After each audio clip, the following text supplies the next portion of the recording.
What better way to honor Bob Barker than the legendary? Yes, there it is. Cue the music right there. But I was just thinking as a kid or at any point in your life, right? Sick day, it's like, what else is on? Soap operas or Price is Right? You're watching Price is Right. And then as an adult, I actually find it even in hockey, too. Like, if you think about our days, game days. Before the pregame nap? Let's see. It would be on, when would it be on? What was it, 11 to 12? 11 to is that when it was on? Or something like that. Right before nap or right after right before nap, or you hurry up and eat. And like, literally, the guys are watching that, you're falling asleep for your pregame nap. So I'm sure a lot of guys have paid attention to the Price is Right. All right, we're going to do NHL Tonight's version of The Price is Right. So we'll go back to some of the more iconic games on that show, and we'll put a little hockey twist to them. So cue the tunes. There we go. Everybody's on contestant row right now. We're going to start with the yodeling, right? Yeah. Remember that one? Cliffhanger, the little guy going up the mountain, get as close to the edge without falling off. So our version of Cliffhanger, which non-playoff team will get into the playoffs this season? Rupper, I'll start with you. All right, I'm going to go with the Ottawa Senators. They were a team that if we were playing Cliffhanger last year, probably would have said the same thing. They fell short, but this is a team absolutely loaded for bear. I mean, they can score goals with the best of them. If they can keep the puck out of their net at all, I think this team is most definitely a playoff team.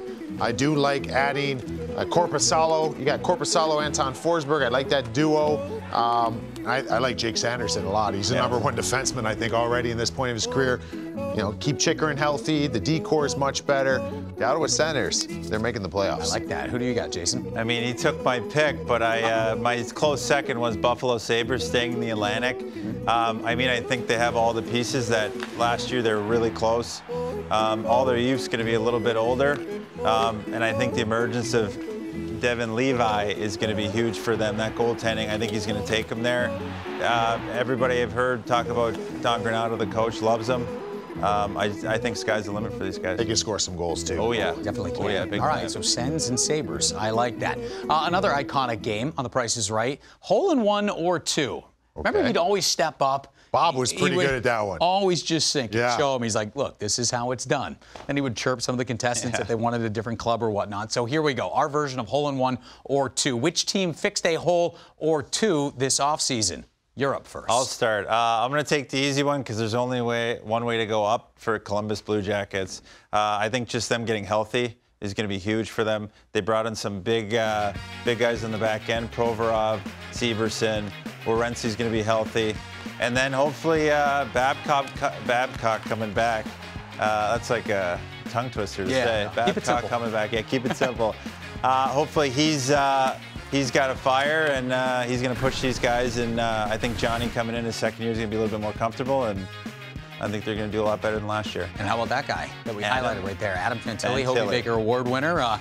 Dropped down to 3. Everybody thought he was going number 2, so lands right in Columbus, and we'll see how that shakes out for CBJ this year. Who do you have, hole in one or two? Who plugged some holes here? I think the Detroit Red Wings did. And I think some of, just like you said, too, with the development of some of the young guys, they got some young defensemen, I think, that are still continuing to grow. I think Seider's going to bounce. I don't want to say bounce back, but he had such a phenomenal rookie year. Last year was fine, but I think that he's ready to take to pop even more. They added some veterans on the back end. But they filled a lot of holes on this team as far as they added a bunch of players that could play a specific role. And I think that'll serve well for this team to start managing games a little bit better. And they've got to keep the puck out of their net because they've really struggled with that over the last number of years. If you watch Price is Right, whenever they unveiled this game, crowd would go wild. They didn't do it every time. Plinko, right? Get up there, drop the little noise. Disc, and it would click. Yes. Wherever it landed, who knew? So our version of Plinko, which team will drop the most? This is easy. It's going to be the Boston Bruins. I mean, honestly, the Boston Bruins, they could drop 30 points and still make the playoffs. Right. You know what I mean? Exactly. Like, they set the bar so high. I think there's only one way for this team to go, and it's down. And that's not an indictment on what they are. It's just over 130 points last year. Even if Bergeron and Krejci were back, bring Zdeno Chara back. It don't matter. Like, you can't be as good as you were last year this year. So, maybe this is a little bit of a taste, almost like in some regard the Florida Panthers, who won the President's Trophy 2 years ago, and then they had to kind of recalibrate who they were.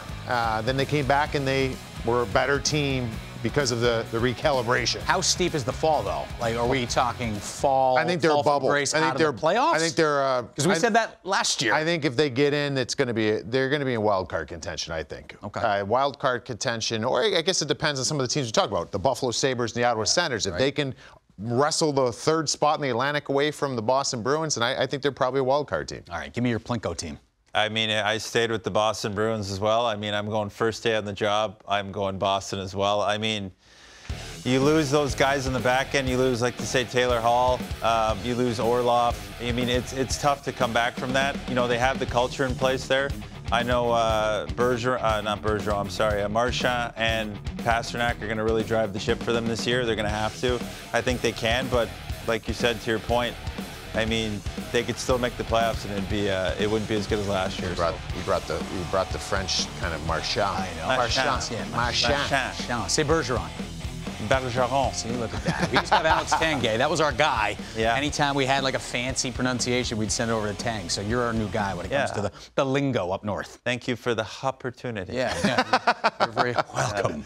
Everybody, when it came to The Price is Right, you wanted to make the Showcase Showdown, right? Yep. Were you guys, when you were watching that, would you try to like tabulate each, like they'd show the boats and they'd show like a printer and stuff? You're trying to keep track in your head and then guess? No, all I cared about is who got within $100 and won both. Remember, you ever catch one of those? Didn't happen very often. I caught one of those shows though, watching them, and that was like that was electric. You wanted to see it every time. Then. Okay. Well, you know what you want to see every time, at least the first time? Our Showcase Showdown opening night. How good is this? Penguins, Blackhawks, the debut of Connor Bedard going up against Sidney Crosby.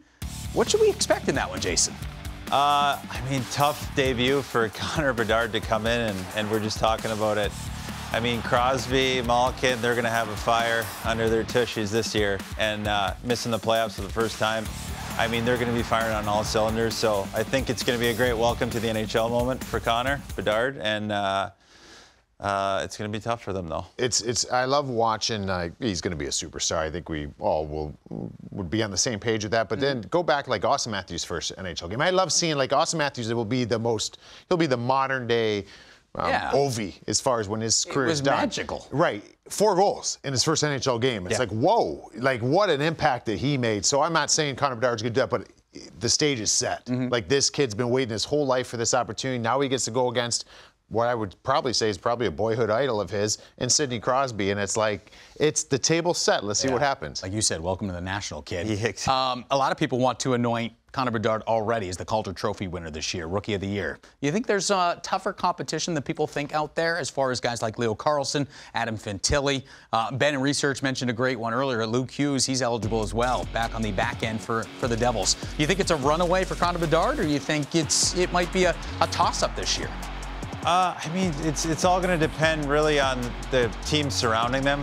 I mean, I think Fantilli might have a better team set up than Bedard would. And I mean, also you got to look at Levi and Nets, and he's got a great team. They're going to potentially make the playoffs. He brings them to the playoffs. Do you give him a look, a go-ahead for the Calder? Yeah, I mean, that's where it's at, too. So you could argue both ways. You could say the teams that are bad, like Connor Bedard's going to get every rep, and even if he's struggling, which I don't really anticipate happening, he's still going to get thrown over the board. Right. Like, this is just go. Yes, regardless. So even if it's painful growing, that's what he's going to get. So his numbers, I think, will be there. But to your point, if you have a rookie that's driving a team into the playoffs, like the Buffalo Sabres, who have that record in pro sports and not making the playoffs, right? Like, now all of a sudden that brings a lot of attention to it. So I don't think it's a runaway.